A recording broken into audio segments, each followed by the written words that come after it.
Welcome back. We are live here with Heavy Muscle Radio. I'm Dave Palumbo, and I'm joined, as always, by John Romano and Chris Aceto on this September 20th, 2021 afternoon. And guys, it is Arnold Classic week. We never say that in September, but we are this year because Arnold Schwarzenegger is holding his annual event 2 weeks before the Mr. Olympia competition. And from what I understand, Arnold specifically said, I'm going to hold this event despite the fact that I know I'm going to lose money on it because I want to crown an Arnold Classic champ this year. I do not want to go a year without missing one. And I thought that was pretty noble on his part because he could have easily canceled it. There's definitely a loss because there's no expo at this show. That's where they make the money. I just shipped all my product out there. I shipped all my ivermectin out there, Dave. Yeah. You better take some ivermectin when you head out there, Chris. Yeah. We don't need any COVID cases anymore. I know somebody who's unfortunate. Well, I shouldn't say because people could figure it out. Starting to sound like Biden. No, people. Is that what he says too? Oh, I shouldn't say it. Maybe I should. I shouldn't say it. No, they're going to get mad at me. Wait, John. Here's Biden. Ready?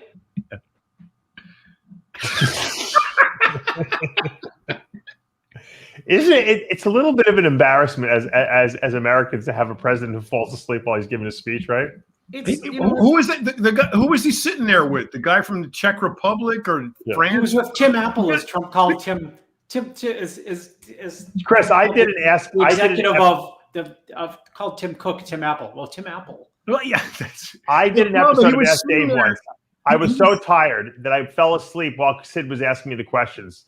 During one question, and I was mortified. He was sitting there talking. I know. Can you imagine your president of the United States? You fall asleep during a speech. You can see the guy. The guy's like talking, and he sees Biden sleeping, and he's like, "I guess I better keep." Well, talking it's okay, now. John, because we got George Soros behind the curtain, pulling all the levers on the government. You should have. First of all, they should have him on Adderall, don't you think? Like all the time. Well, Trump was so Adderalled up that's why he was like, he'd go nuts, right? I think it should be mandatory that all presidents are on Adderall during the day. Thirsty. Yeah. That's where he got all those mean tweets from. Was the Adderall? Yeah, always blame it on the Adderall. That's all. Blame it on the Adderall. I luckily no one died this week, but I saw our friend Franco Santoriello has cancer. Have you seen that? No, I didn't see that. Yeah, I'll pull up his Facebook, but. Yeah, he posted on Facebook that he's battling cancer. He didn't say what type, though. And he said, here it is. Not today, Satan, he wrote. Calling my brothers and sisters in Christ. I'm in need of prayer, warriors. I've been recently diagnosed with cancer. I say to cancer, not today, cancer. It may be a fact, but not the truth. The truth is I am healed in the name of Jesus. Okay, then he goes on and gives the whole thing. So he's battling cancer, so we got to send out our prayers to Franco Santoriello. Chris, when you think of the name Franco Santoriello, what comes to mind first? Teenage. What comes to mind? First thing comes to mind is Teenage Nationals. Mm-hmm. Okay. Who comes to mind? No, I'm saying when you think of his face or his name, what do you think of first? You're saying Teen Nationals. I think of the Cybergenics ad that he was in. Oh yeah. And then when you ad. interviewed him, I was doubtful that he only used 50 mg of Winstrol V a week in total of everything. What do you think of, John, the Cybergenics ad? Yeah, the Cybergenics ad was probably the big one, but the Teen Nationals too, because he made it was a big deal when he won that. Oh, he was phenomenal. Yeah, he was a genetic freak, Yeah, he was phenomenal. Who sabotaged his career by his own admission, but because he was partying too much. He was phenomenal. He was phenomenal. He was like a hybrid of like a Mike Quinn. Right. And just the mentality, because Mike, they went off the rails. Yep. Which it's easy to do in bodybuilding. Yeah. What did Bob think of Franco? Oh, Bob Grushman. Very high on Franco.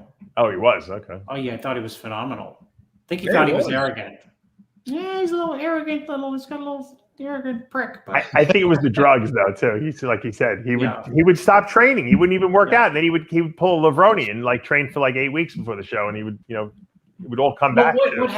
Dave, it's so funny you say that because so many people contact me and they're like, they know someone like a Franco, and they're like, well, I want to compete in a show. And I'm like, sure, send me a picture of them. They look terrible. They haven't trained in 2 years, haven't eaten clean. And they want to get ready in like 12 weeks. I know. Because they've seen somebody do it. You know, like what the problem is when you do that, you don't make improvements. So of course not. Even the guys that are, I mean, Levrone, when he was pulling that stuff toward the end of his career, he would look good on stage, but he never got better. And I think that's why he couldn't beat guys like Dorian or some of the top guys that were Nasser and those guys. He would have trouble because he lacked the density that these guys did because he wasn't training, you know, all year round. You know, it's like Sean Ray did the Olympia once and for 13 years, and that's it. And he never looked different year 1 to year 13. He he got a little more muscle maturity. That was about it. Yeah. That was about it. Very, very unremarkable progress for 13 years in the trenches, you know. And I always wonder, did they maybe that was the right way to do it? John, he gets an A for consistency, but like a C minus for improvement. And but he gets an A+ for not getting hurt. Right. So, or having health problems. You think I was gonna say you think that his physique would have been ruined if he would have put more muscle on it, or you think, you know what I mean? You think he did the right thing by not trying to get too big? I would have liked to have seen him with another 15, 20 pounds on, and that would have been with everything else being equal. That would have been an amazing sight. That might have been like a Phil Heath looking physique. Yeah. Yep. With better lines, I think. With better lines. But that's things we'll never see. No, we won't see. All right, let's talk Arnold Classic because that's what we got coming up this weekend. Screw the Arnold Classic. Do we even know what number Arnold Classic is this? I'm not even sure which how many years they've been doing it since '89. So yeah, it's a long time. Yep. All right, let's go through this lineup, Chris. We got William Bonoch obviously coming back as the reigning champion, and he's the highest ranked, I think, or the highest placing guy in the lineup. I mean, is he the guy to beat? Of course. He won in 18 and in 20, and he was second in 2019 when Brandon Curry beat him narrowly. So this guy is obviously on a roll. It's funny how we hear so little from Bonoch. He's so quiet in the offseason. You don't see him, you know, putting tons of stuff on Instagram, and he just keeps to himself and trains, which might be better. That's like the old Dorian Yates, you know, style. Mm-hmm. Well, he just, you know, he doesn't need to talk. His physique does the talking. Is he still, you think, will he still be as dominant in a lineup of like all these new guys that we're going to be talking about, you know, where they have a lot more mass and maybe more height on him? Do you still think he's as potent? Nope. I think this is the thickest lineup we probably have ever seen. Yeah. In the Arnold. Or, I mean, you know, it's right up. Put it this way. It's right up there. You got how's Sergio looking, Chris? Excellent. Good. Yeah.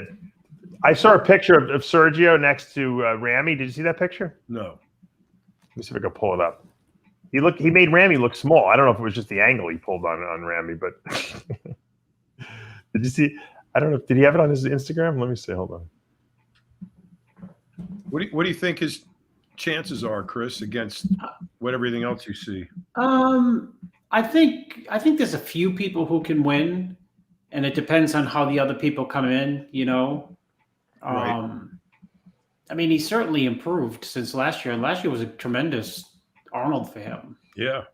You know, he was rock hard, and he made a lot of improvements. He's made improvements since then. So, I mean, that last Arnold, right, was March to March a year. I mean, it's like two Arnolds ago, a year and a half ago. He hasn't been on stage in a long time. Look at that shot. Holy shit. He's making DJ looks like he's about 12 years old in that picture. Well, it looks like me. I have to say, Dave, that I had jimmied up those shoulders and arms for Sergio. I knew it. 10 minutes before, and I didn't get one call from any lawyer. Hadi Chupin didn't call you?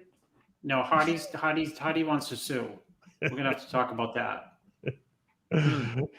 You're not buying into the Hadi being examined by a physician when he comes over here, do you? No, Hadi wants to sue you or me or someone.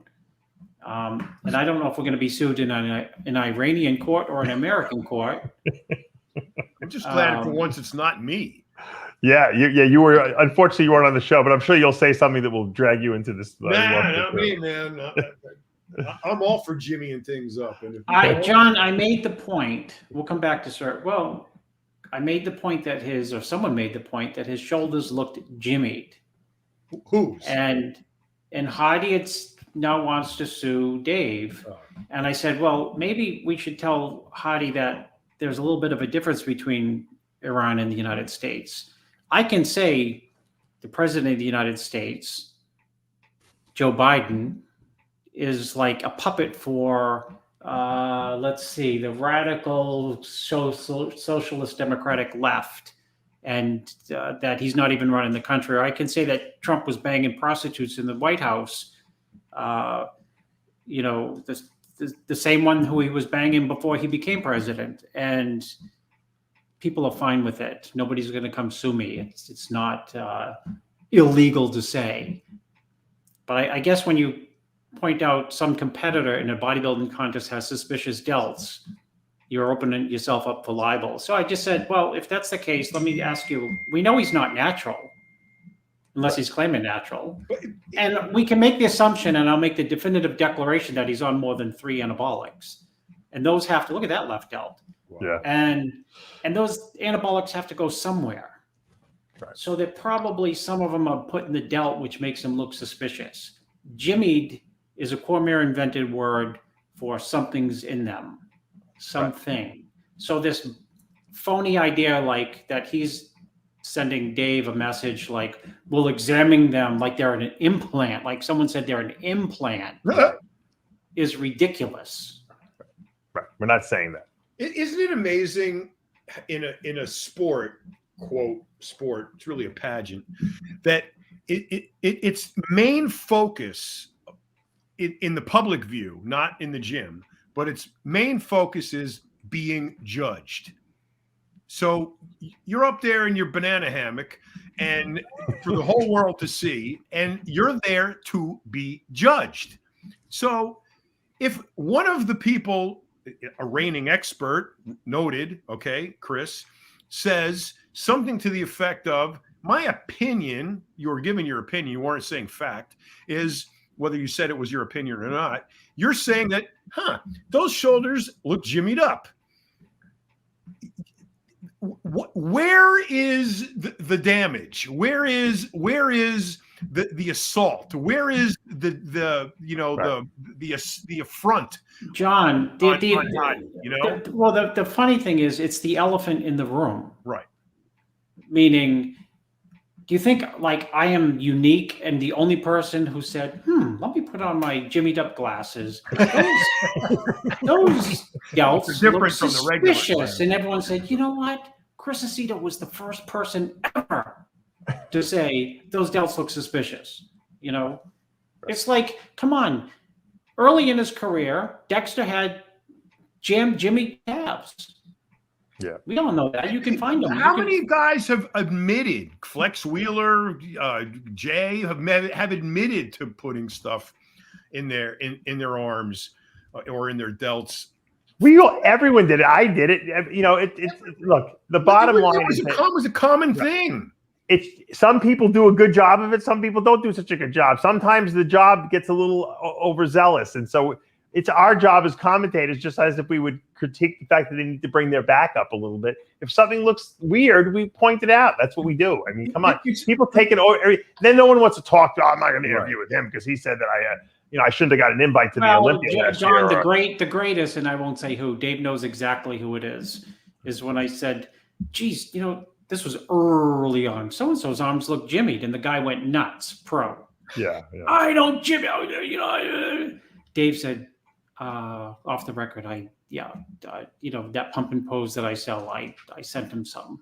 But you know what's fun? It's after that he didn't want to talk to. Well, go good. Whoopie do. You remember Kim Kardashian went all freaking berserk when said people were saying there was something that was in her ass, and she was they did a whole show on it. They did X-rays, everything. Yeah. If you're sucking fat out of your low back and stuff it into your glutes, there's no X-ray on Earth that's going to show that. No. Okay. Oh yeah, she did not have an implant. So you want to narrow it down. Okay, well, her ass is jimmied up, but not with an implant. Right. John, it's like when we argue with Valentino. He's like, I never did synthol with my arm, but he only put a 10 cc bottle of propionate in there every day. You know? Yeah, exactly. 10 cc's of propionate a day, but it was no synthol. You know.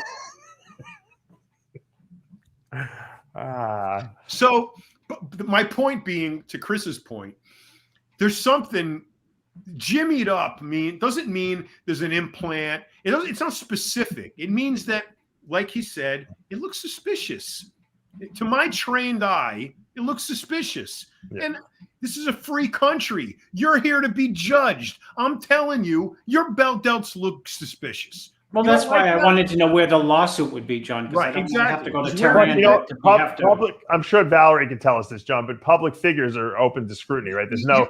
It comes that lawsuits come down to damages. What damage has been done? If you have slandered, if Chris has slandered Hottie by saying those shoulders look jimmied up, okay. Well, I'm going to sue you now. Well, what am I suing you for? I'm suing you for damages. What's the damage done? Yeah. Oh, well, let's see. Your IG account went up 10,000 people because everybody's interested in this. Who gets the money now, Chris? You know, so it was like Bleckman trying to sue Weeder for airbrushing, Twin Lab out of the curtain, after they. So Twin Lab would give money to Weeder to support the show, and remember they had the black drape around the stage. They would airbrush out Twin Lab. So they sued Weeder. So the judge wanted to know what's the damage. So they go back and they look, and Twin Lab grew, and so they threw the lawsuit out. But by the way, speaking of Bleckman, doesn't Bill Phillips is starting to look like Bleckman now? Let me pull this picture up. Bill put up a good picture of him and his brother Sean. Yeah, I saw that. You see that? He looks very Bleckmanish. He's starting with the glasses and that smile. You know how Bleckman has that like maniacal smile? Yeah. It's those perfect. What's a teeth replacement? Oh, the fake teeth. Is that what it is? Yeah. The choppers. What did Bleckman get? Did Bleckman get like veneers? Oh yeah! Don't you remember when he got him? He looked like he had a piano in his mouth. Why, they were too big? He had to go. This is the story. He had to go and get it done at once because I got no time. I got to work. So one shot. So he'd only give Elise one chance. You got one appointment. I get him done. So they went to some fucking bozo and they crammed through the job. And I remember the first time he smiled when he got it done. Yeah. Holy shit! A fucking walrus can't even go. Well, he's small. He's got a very small head. That's why. And his teeth are like 3 inches wide, and it's 100 of them in there. And it's like his smile. The Joker would cry if he looked at that. It took me a year to get used to those things, and then the wine stains got on him, and they were fucking purple. So he's got this accordion smile of fucking purple teeth. The funniest thing in the world, and he's like dead serious, like nothing happened. There's no chance. What are you looking at? I got to tell you one thing but his other thing was garlic and wine. He loves you know how you always tell me he pours the garlic and so I'm the other day I've been having acid reflux for some reason. I guess I'm really becoming my father now, and so of course I'm thinking I have like a million different things wrong with me, and I realize it's acid reflux. So I'm in the supermarket. You ever see sometimes they sell these little shots like detox, green shot, like wheat grass. So they had something for digestion. So I'm like, all right, I've had every once in a while I'll take one. I'll shoot one of the wheat grasses down just because I psychologically think it's helping me, whatever. So I take the digestion one, I open it up, and my kids are there, and they're like running, they're running all over the place, and I'm trying to corral them up. So I shake this thing up, I drink it down, and I realize it's a shot of pure garlic. It was so gross tasting. Just imagine pure liquid garlic. I'm like, I was ready to puke I was ready to throw up. So I go and I grab another one of these juicy ones, and I drink a little juice down, and I'm walking around the supermarket, and maybe 15 minutes pass. I'm like, I don't my acid reflux is not bothering me. My stomach feels good. I don't have that burning feeling. the garlic cured me. You know, in prison, everyone uses garlic. That's like the antibiotic of prison. Right. Anytime you get garlic, garlic. Well, you know, they call it the garlic too in prison. Yeah. When that study came out and Bleckman read it, you know, he was in freaking heaven because he's got red wine over here, which is like the fruit of the gods, and then he's got the garlic. So we're at the and you know and the olive oil, John, and the olive oil, and the olive. Well, no, this was when they said olive oil was bad for that. Oh, so he stopped. Okay. Well, I got a better story when the olive oil came back in. But so, any restaurateur was deathly afraid of Bleckman because spent a lot of money. He would spend a lot, and they want to keep him because he goes every night because he doesn't. Right. They don't use the kitchen in the house, right? Yeah. So it's probably beautiful though, the kitchen, right? Oh, it's gorgeous. It's never been used. Yeah. So except maybe boil water. So he orders the bowl of chopped garlic. It's a bowl like this big, like you know, you get soup in a little or a cup with the soup cup. Full of garlic, and he's got the bread, and he's putting the garlic on the bread. And he's eating raw garlic, red wine, raw garlic, red wine. Next day, I'm in the gym with him training. You ever go to one of those towns in Maine where the fucking paper mill is, you know, and the whole fucking town stinks, you know? I couldn't get away from it. I spotted him once on a bench. I don't know if that smell got in my nose hairs or whatever. I couldn't get rid of it. Everywhere I went, that stench of fucking garlic out of your pores and the red wine and hangover. And I'm like, oh my God, I got to lift weights with this?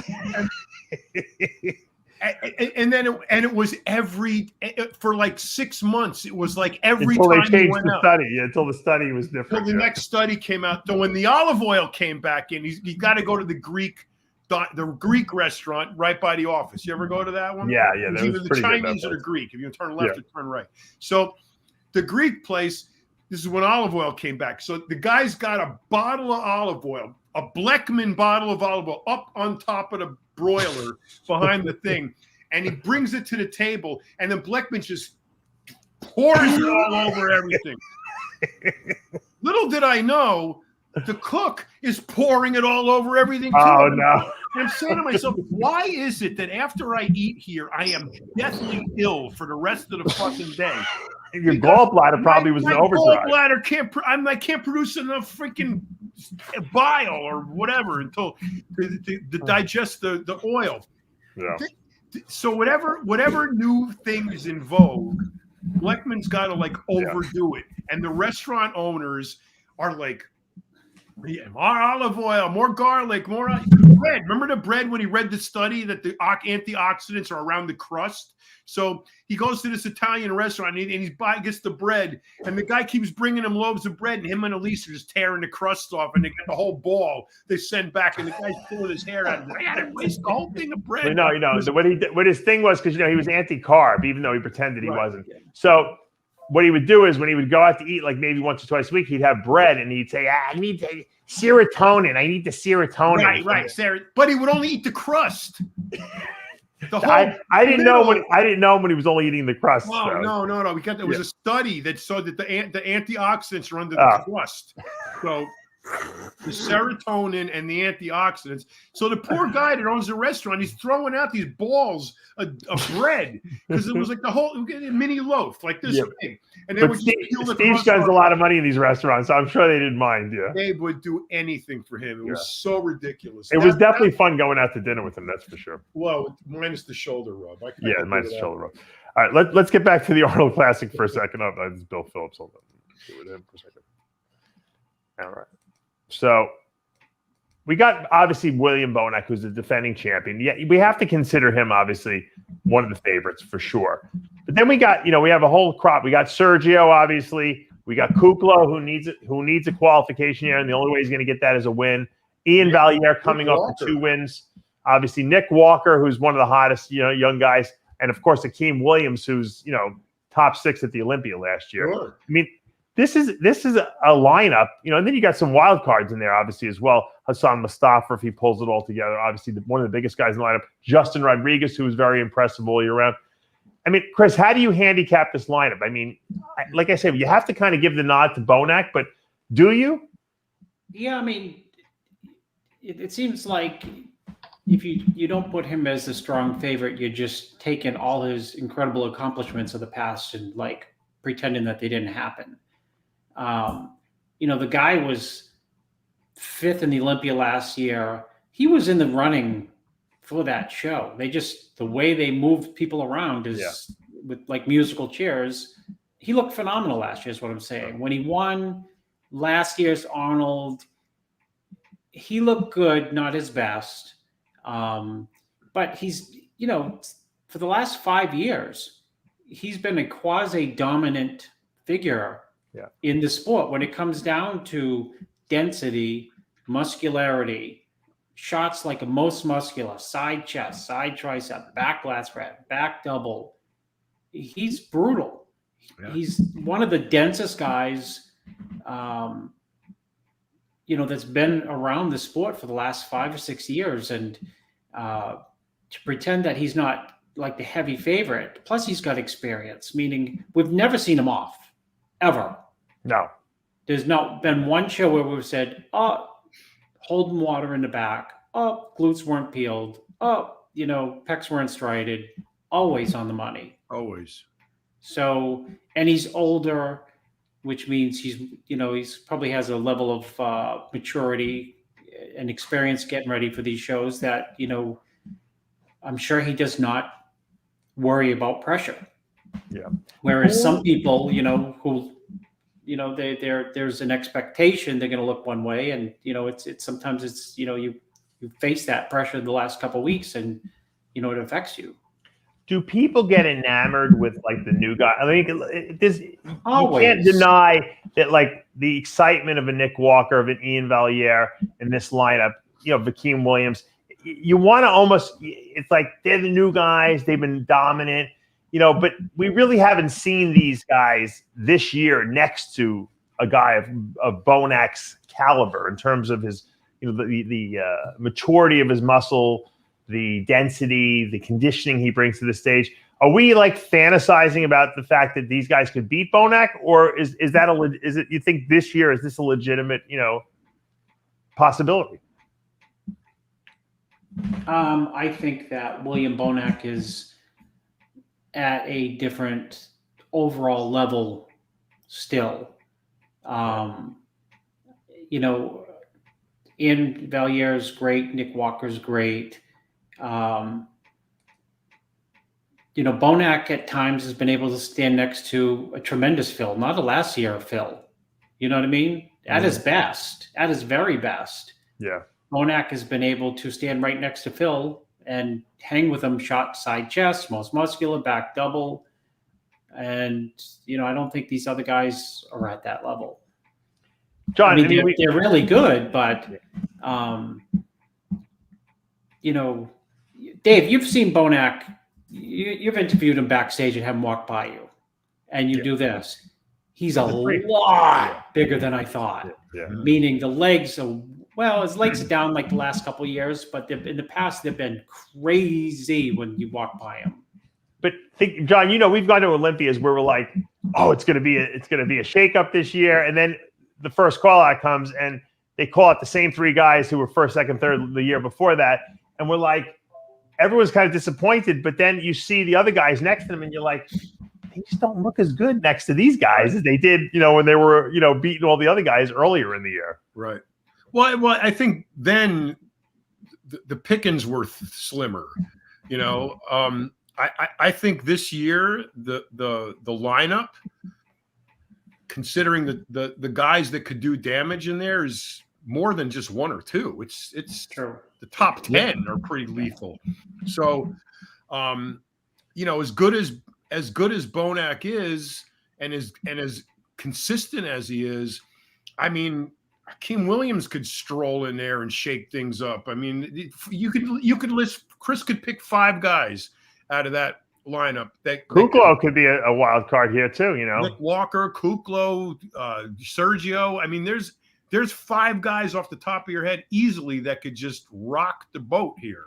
So, then again, you know how much I hate doing this. It just depends on the day. Who's going to show up and what they're going to look like. And, we like to handicap these things. It's our opinion. It's really a favorites contest. I mean, don't worry, John, you're not going to get sued. You don't have to preface it with it's our opinion. Hey, yeah, I mean, this is a real question. Let's we got to address it. Okay. Obviously, we know about the arrest of Melissa Bumstead with the package that they received. And obviously staying in that house was Chris, the brother, Ian Valier, who's the husband, of Melissa Bumstead. You think this mentally could be messing with Ian? Obviously, I mean, this is like a week out from or 2 weeks out from the Arnold. I mean, it's got to be a lot of pressure on him. And we know that Ian doesn't deal with pressure that well anyway, when it comes to things like this. Well, out of the 2 out of the 3 of us who have experienced that end of the federal government. Yeah. When they're breathing down your neck, it's a terrible feeling. Yeah, it is an absolutely all-consuming, horrible feeling that's very difficult to put out of your mind. And you're not battling the fucking local cops up the street. The federal government's got more money and power than God, and if you got them against you, you're fucked. It's just a matter of when. Yeah. So knowing that, they could kick his door in any day and decide to do, whatever they want. So I think from having gone through that, and maybe you can say the same thing, Dave, is that, yes, definitely, that is inescapable. Yeah. I think that could be a factor, certainly. I hope it isn't, because I really want to see Ian at his best on stage. Absolutely. But absolutely nobody wants to see anybody go through this. No. Well, because when they handicap football games, right? They're always trying to find out, did so and so fall at the club last night? Oh, he's not going to be able to, the quarterback's not going to perform well because he fell down. They get in. It's like inside information you have to consider, because people's performance is dependent a lot of times, even in bodybuilding, because how you look is dependent on your state of well-being of your mind. If your mind is unrest, your body doesn't look good. We know that cortisol levels can really mess you up. I just 1 second, Chris. I just think out of the scope of this it's like bodybuilding on this level is 100% drug dependent. 100%. There is not one guy in the top pro ranks that is natural.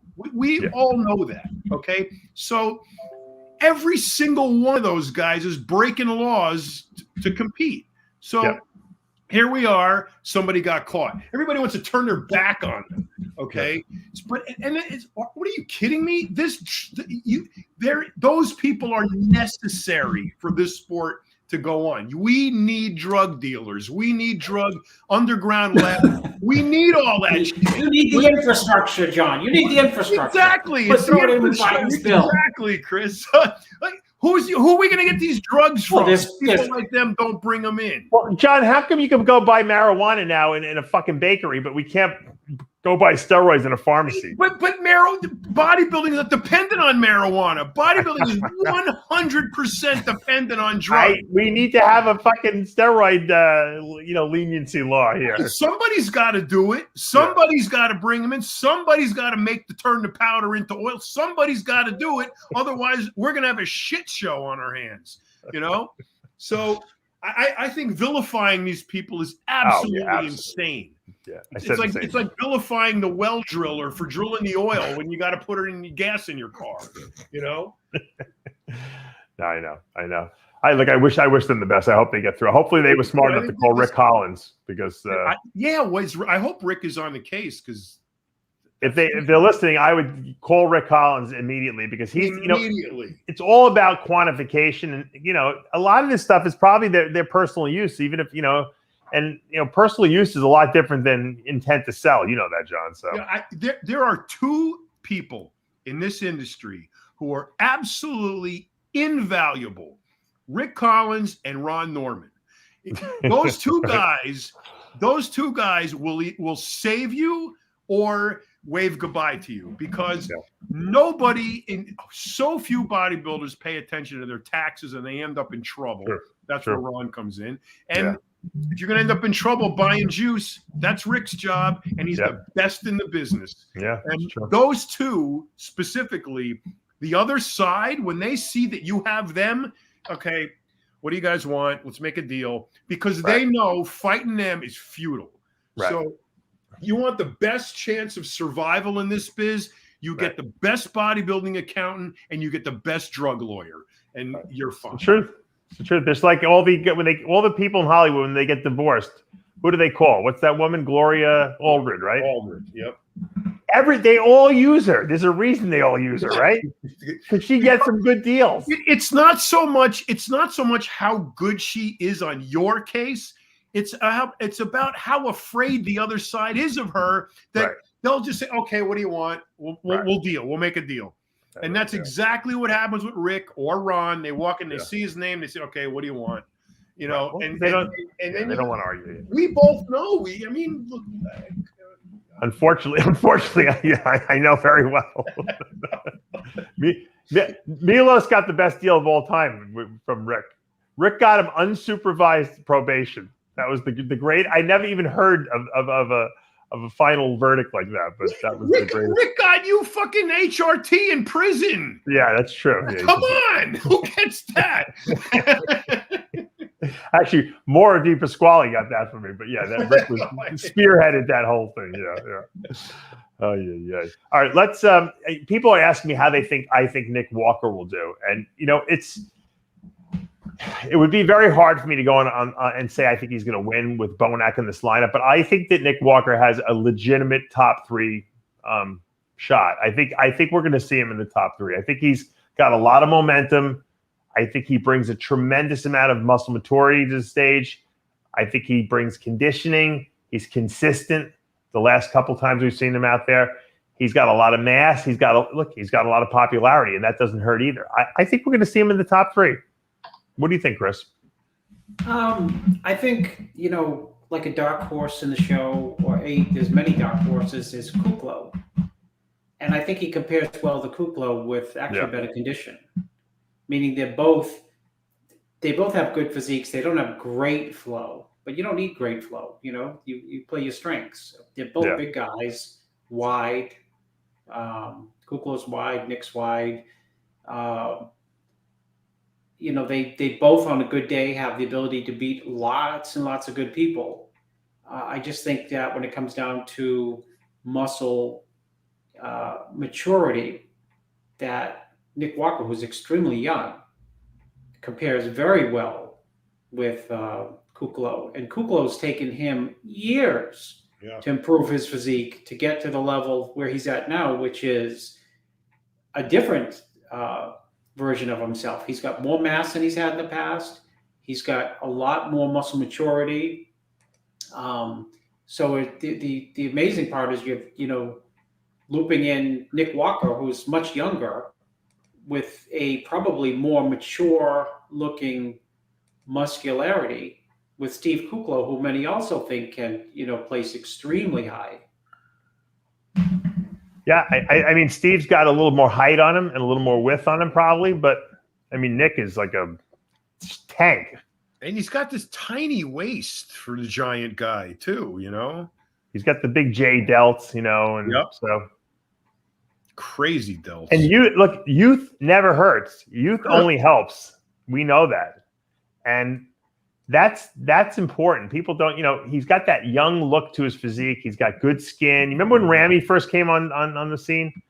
Ramy had that really good skin too, just everything looked perfect, and Nick's got that look to him, that I hate to say it, you lose it. You can get into your 30s, you might have a better physique in your 30s, but the skin tightness and just the way the physique is put together when you're in your 20s, something just looks fresher about it, right? Oh yeah, for sure. Well, it is fresher. It looks fresher because it is fresher. It's like you get beat up a little bit over the years. I don't know. I don't know what happens, but things just don't look the same in your 30s as it does in your 20s. That's the best way I can say it. And then in your 40s, you're fighting gravity, and you're fighting the loss of elasticity of the skin too. Sometimes people get those little bit of a wrinkle in their lower back. You don't see that in guys in their 20s usually, unless they were fat or something like that prior. And when you're 60, you're fighting the Grim Reaper. You see him walk past your house, you know. And he's... How many times have you seen the Grim Reaper? Me? Yeah, recently. I've seen him a lot recently. Yeah. How's your prostate? Fine. Oh, okay. I've been meaning to thank you. Since I started taking the finasteride. Yeah, better. Huge difference. I mean, it took a few weeks, but right. I mean, between that and Cialis, I'm like, I get up maybe twice at night now. Maybe. Great. That's awesome. How much are you taking of the finasteride? 2.5? Yep. Yeah, half a pill. Yeah.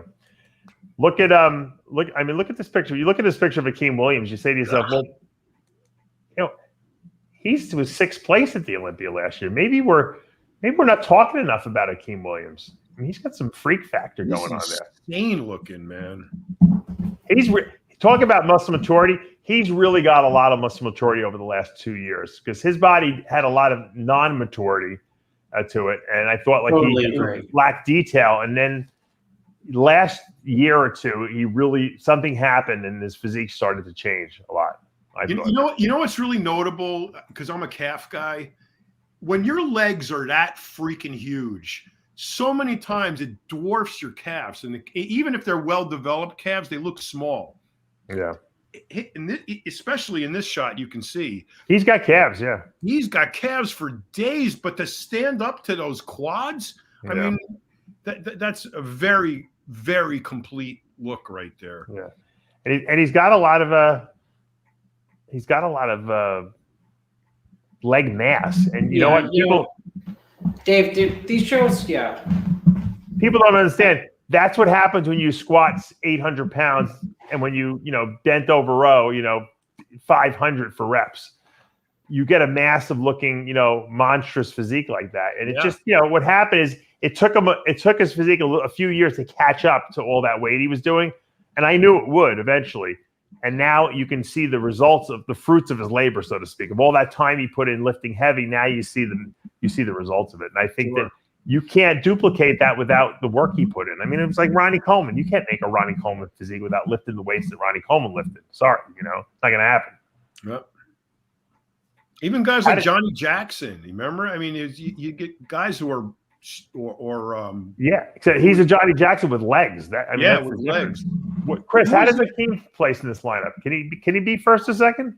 Akeem can beat.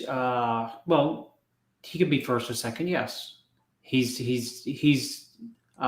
compares well. He compares better with Bonoch than Nick Walker compares with Bonoch because they're both freaky. That's what their calling cards are. Yeah, freaky, right? I think Nick Walker, for example, has cleaner condition, if that makes sense. Cleaner condition overall, head to toe, back to front, than Akeem. But in terms of just pure density, muscularity, freak factor, and looking hard in certain shots, I mean, I'll tell you right now, there's no way, quote me, Nick Walker can't beat Akeem on the side chest. No, I don't think so either. Or the front double.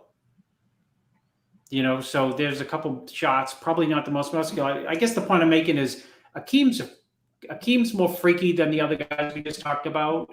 Bonoch's freaky with rock hard condition.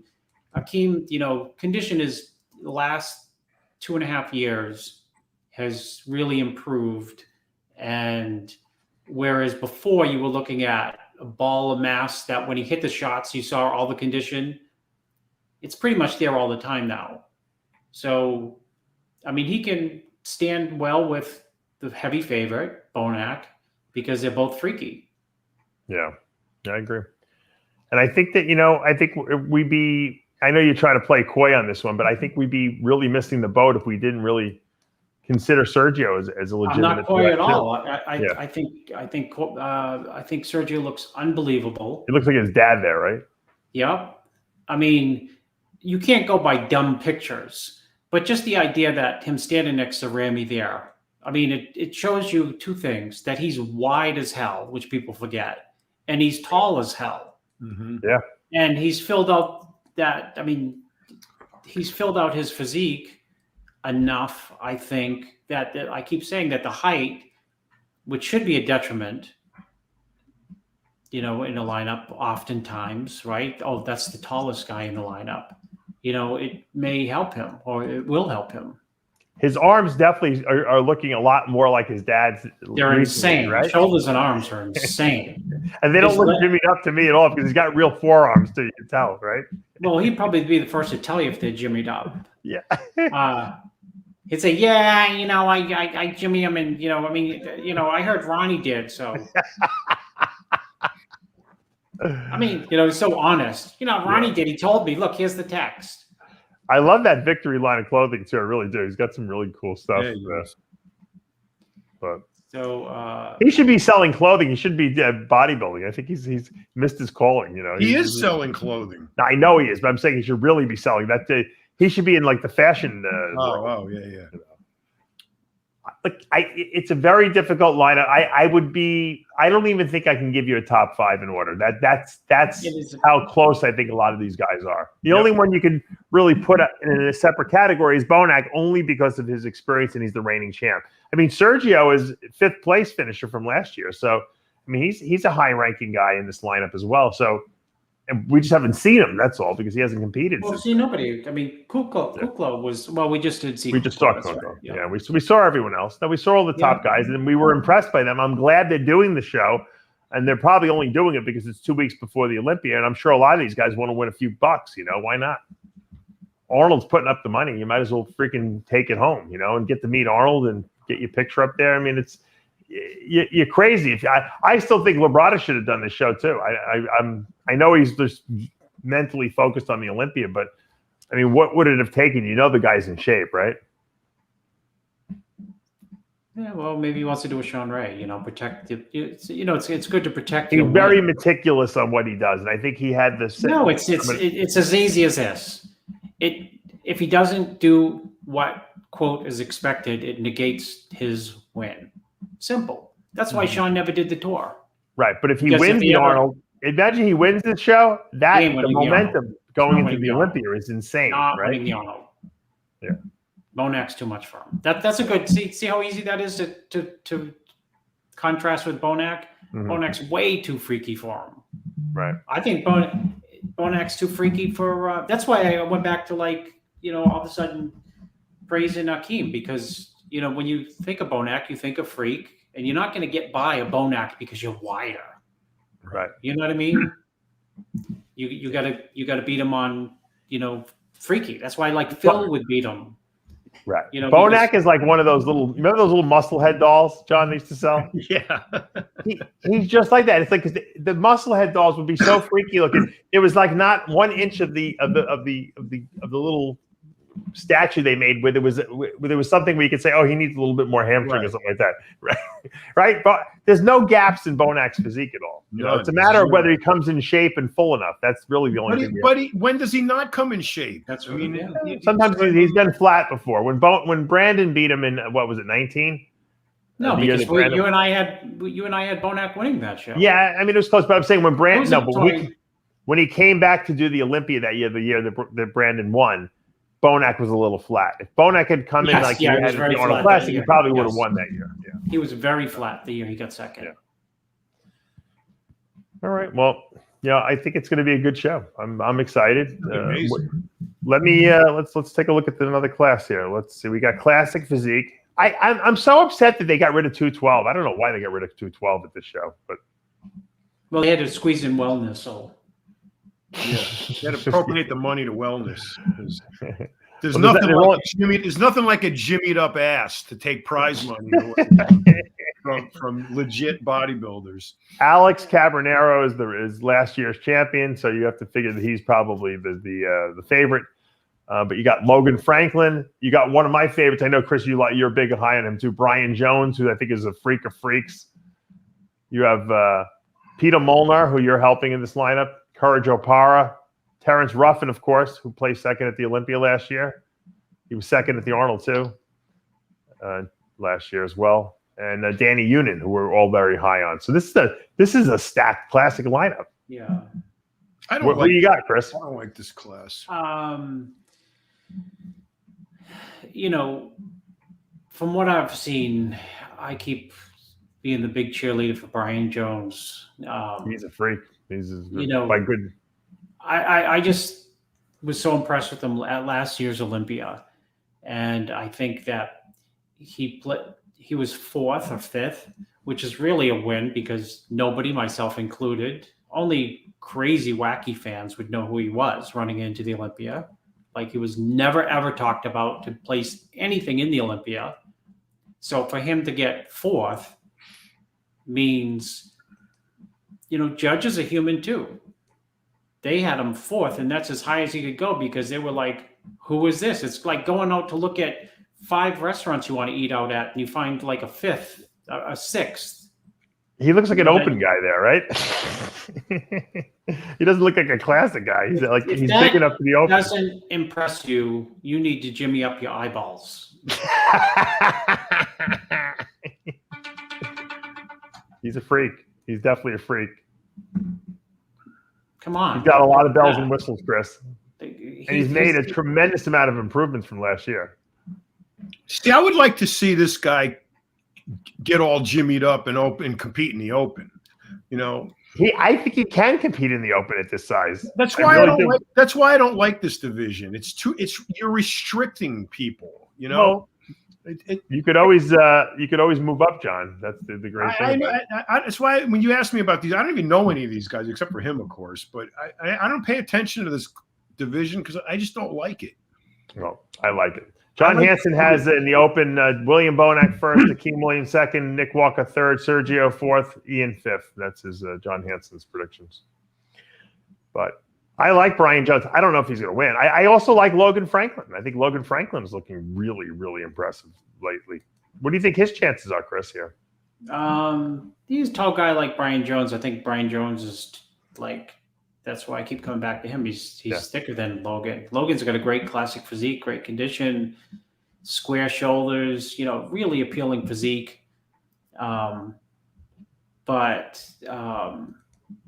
I mean, look at that side chest on Brian Jones. Come on, dude. Oh, it's crazy. I mean, that looks, it's not as big. Put a side chest up, Dave, and I'll say something.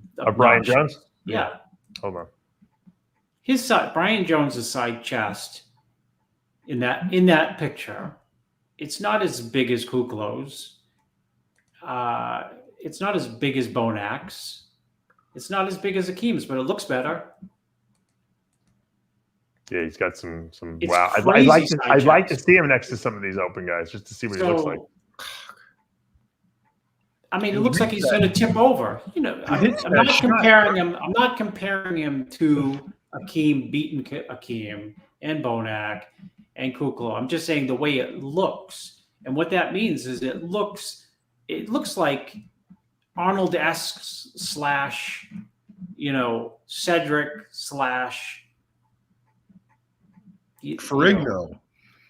It just looks right. Huge.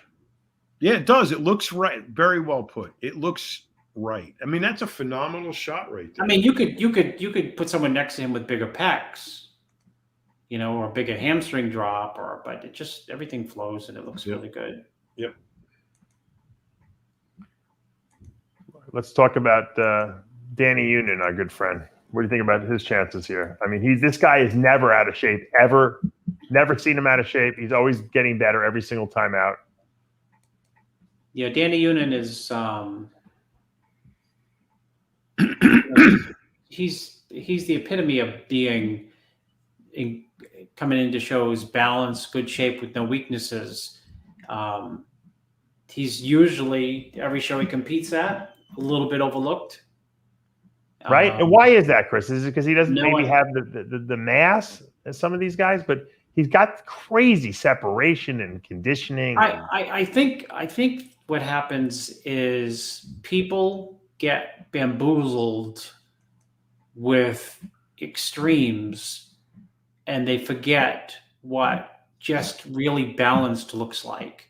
In other words, Danny could get beat by somebody with the craziest V-taper, right?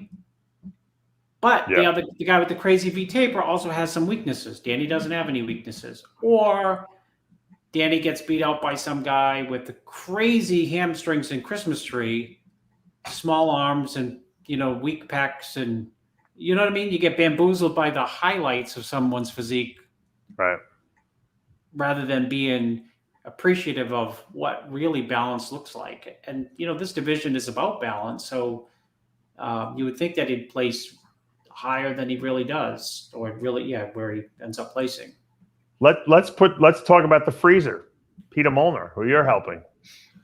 He won his pro card and his first pro debut on the same day last year. Wow. I don't think anyone's ever done that before. And obviously, this is he qualified for the Olympia, but he decided the last minute he got invited here to the Arnold. He's coming in. I mean, this guy is one of the freakiest guys I've ever seen. When he puts it all together. How do you think he'll be doing? How is he looking? He looks great. Phenomenal front double bicep, unreal shoulder, arm detail, back detail on the back double. And back double is, he's one of the few guys you will see where when he hits it properly, like the lower back striates, because there's enough muscle there to see. You know what I mean? You need thick lower back to get it to striate on a back double. Sure. Great side tricep. His side tricep is probably the best in the sport, or one of the best. So, that's open too. So his arms are phenomenal. Taper. It's like, I just got to see him next in person to get a good feel, and then to see him next to the other people. But his condition should be 100% spot on, I would expect. And, he's just got to make the weight, which has been problematic. Last year was very, very difficult to get him to the weight. And sometimes getting people to the weight when they don't really need to weigh that weight, right? Right. You flatten out. You lose something. You lose something. Yeah. Yeah, you lose something. So right now his front double looks like looks gigantic. But when is the weigh-in for the Arnold? Good God. As I'm speaking, I'm thinking, I wonder when that weigh-in is. It's a one-day show. It's a Saturday show. So I'm wondering if they're weighing in Thursday or Friday, which would be a big difference, obviously. Yeah, because then the 212, because then they can be 15 pounds outside of their. Now, the reigning champion is Alex Cabernero, who's got a beautiful physique. He went from 212 to down to the classic, right? And this is his class for sure. He's got just beautiful lines and always in good shape. Is he the guy to beat still? I think he's going to have a lot to deal with in this show because the lineup last year was not this year's lineup. Mm-hmm. Last year, I think you could have tossed a coin with him and Terrence Ruffin. Right. I would have probably gone with Terrence Ruffin.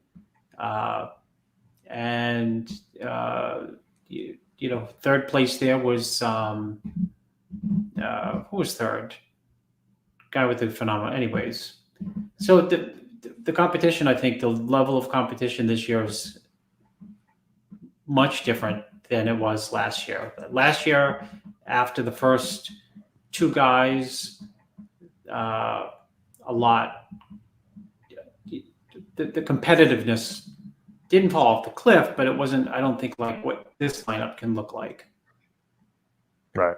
I think like a Logan Franklin in last year's lineup would have done, looking like the way he does now, would have done really, really well. Brian Jones would have done really, really well. Peter Mullener in last year's lineup would have done really, really well. There's just it's a different group of guys into the show. Let's talk about Rough Diesel. Terrence Ruffin. Is he in the show or in the Olympia? He's in the show. Is he in the show? Yeah. I thought he was just waiting. He was second. He was second here last year. Oh no, he was second last year. Like you said. So Cabernero beat him last year. Does he beat him this year? It depends on how much expertise he leaned on John Meadows for help, frankly. Right. John. Right. He was helped by John. I forgot about that. People get different input from different people. Competitive bodybuilders get input from people training with them or training them, doing the weight stuff. Some people just, help them with diet. Some people just help them with the peaking process. If John Meadows was your go-to guy for two of those, training and diet. You have to be wondering going into the show if I can do it by myself, whereas I had John to lean on before. Right. Is he better this year, you think, than last year? I think he's been improving every single time I see him. The guy's getting bigger and bigger still. I thought he looked really good at the Arnold, and I thought he was off the hook at the Olympia. Terrence was phenomenal at the Olympia. And Terrence has got, physique, all these pictures of Terrence look like shit because on stage, it doesn't matter what anyone else looks like. It doesn't matter if he's watery or soft running into the show. He's got the right flow, the right tie-ins that he doesn't even need to be 100%. He looks 100% the way he flows. The guy's an amazing poser. Might be one of the best posers of all time. Right up there with Melvin Anthony, right? Without a doubt. Yeah, he's good. So who would you have? Who's your top three here in Classic? Holy smokes. Tough. It's tough also. Different physiques. I mean, you know what? You compare, even though he beat him last year at the Olympia, Terrence Ruffin's physique, small height versus, like Jones or Logan Franklin. Right. The height differential is huge. The shoulder width is huge. You got Mullener in that lineup. You got obviously Danny Union in that lineup. Mulner's very short too, Yeah, I didn't realize that. I know I saw a picture of him standing next to someone. He's not that tall. Correct. He's very short. So, and then of course Alex. I mean, you can't discount him. He's the champ. So I think this is a very, very difficult lineup to kind of pick a top five for, a top three for. Yeah, I do too. John, any insights? What's your opinion? Even though you don't like the class. I don't watch it. I don't pay attention to these guys. So you're asking the wrong guy. Now, if you want to talk about V-twin motorcycles with single-threaded swing arms, we can do that. Well, we want to wish, of course, Franco Santoriello, speedy recovery and quick healing. And obviously whenever I hear the word cancer, I always cringe, because we don't want to see that among our friends or family or anything like that, because it's got a very bad connotation to it. Obviously, I didn't even like to say that I had thyroid cancer when I had it, because it was like, it's like a bad word almost to use. And it's like you qualify it with thyroid, so it's not that bad. Yeah. It's like a little bit of the bite off of it. Takes the edge off it. Well, it was only thyroid cancer. Yeah. I'm actually going for one of those barium. I didn't know it was a barium test. I'm going for like a CT scan just to do my abdomen and chest. Every year I get my heart scanned, and then they figured I might as well get my whole abdomen done too, because I'm like a hypochondriac. So I didn't realize I'm gonna have to swallow this barium stuff. So I got the test scheduled. I figured I'll get it over in the morning, 8 o'clock. But what I didn't realize is I got to wake up at 6 and drink a whole thing of this barium, and then at 7 I got to do it again. It's like getting a colonoscopy. It's worse. It's worse because it's like you got to. This stuff is like chalk you're basically swallowing. Although they claim it tastes better these days than it did in the past. I don't know. I haven't done it since I was 17 when I had my appendix taken out. So that's what I get to do tomorrow. See, but as you guys, when you get older, you get to get scoped. You get colonoscopies, you get prostate exams, you get, what else do they do, John, to us? Anything cardiac you think of that's invasive. Yeah, it's like an old car, Dave. When you go in and you have a brand new car and they put it up, you know for sure they're not going to find anything wrong. Like when you get your inspection, and you put you have an old car, they put it up. Raise it up. 40 things are gonna come up. Yeah. They call all the people over. Their flashlight. Then they bring you the bill too. They say you need this, that, this. It's like a car prior to '96 before the OBD2 ports came out, where they hooked the computer up to. So before then, they look under at the light. I don't know. That looks bad. You're like shaking in your boots. Yeah.